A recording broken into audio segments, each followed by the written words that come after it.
એક સમય હતો જ્યારે બાળકો ભૂલ કરતા તો માતા પિતા ચંપલ દંડો કે કડક રીતે સમજાવતા. લોકો કહેતા આથી બાળક સુધરે છે. અને આજનો સમય જુઓ, એક ઘટના સામે આવી જે જોઈને ખરેખર વિચારવું પડે. એક 11 વર્ષનો છોકરો એના પપ્પા એને થોડું ખીજવાયા. બાળક એટલો નારાજ થઈ ગયો કે સીધો પોલીસ સ્ટેશન પહોંચી ગયો અને ત્યાં જઈને સીધું બોલી દીધું, મારા પપ્પાએ મને માર્યો છે, એની સામે કાર્યવાહી થવી જોઈએ. પોલીસે પિતાને બોલાવ્યા, પિતા આવ્યા, પણ અહીં વાત અટકી નહીં.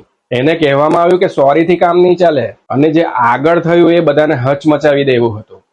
પોલીસ સ્ટેશનમાં પોતાના જ દીકરા સામે પિતા હાથ જોડીને ઉભા રહ્યા, પગે પડ્યા, ઘૂંટણીએ બેઠા અને વારંવાર માફી માંગતા રહ્યા. આંખોમાં આંસુ આવી ગયા અને પછી જઈને દીકરાનું હૃદય પીગળ્યું, એને માફ કરી દીધા. પણ પ્રશ્ન અહીં ઊભો થાય છે કે આ ફક્ત એક ફેમિલીનો મામલો છે કે સમય ખરેખર એટલો બદલાઈ ગયો છે? સવાલ એ નથી કે કોણ સાચું કોણ ખોટું. સવાલ એ છે, શું હવે અનુશાસન પણ ગુનો બની ગયો છે? પહેલા બાળકો ડરતા હતા અને હવે પિતાને જ માફી માંગવી પડે છે. સમય બદલાયો છે, પણ શું આપણે સાચી દિશામાં જઈ રહ્યા છીએ?